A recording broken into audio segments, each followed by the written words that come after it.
I'd been overseas for 6 months on a government contract. My family's land, 40 acres of green hills and a century-old farmhouse, was in my name, passed down for generations. Before I left, I told my cousin to keep an eye on it. We never had trouble until a new HOA president took over, Karen Whitfield. While I was gone, Karen decided my absence meant abandonment. She told the neighbors I'd moved on and that my land would be better used for community development. Without my permission, she pushed through a shady emergency vote with her HOA board. They forged documents, sold my land to a developer for pennies, and even threatened to fine my cousin for trespassing on it. When I landed back home and heard what happened, I didn't shout. I didn't storm over. Instead, I called in some favors. You see, before this trip, I spent 20 years in the military, logistics, operations, and I had friends in very high places.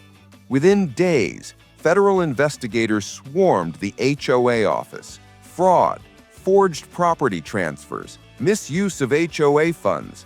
Everything they'd been hiding was suddenly out in the open.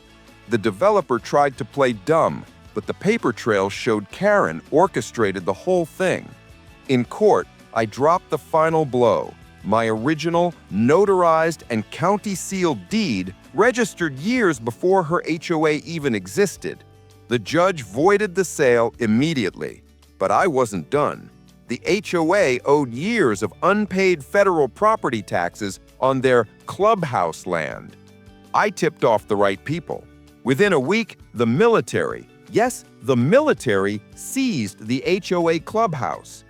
Karen went from hosting smug barbecues to standing outside with a cardboard box of her belongings, screaming about unfair treatment while the feds taped "seized by federal authorities" across her front gate. My land is mine again. Their land, gone. And every time I walk my fields, I remember, sometimes the sweetest revenge comes in the form of a court order and a convoy of military trucks. I'm Liam. Subscribe for more HOA madness. Thanks.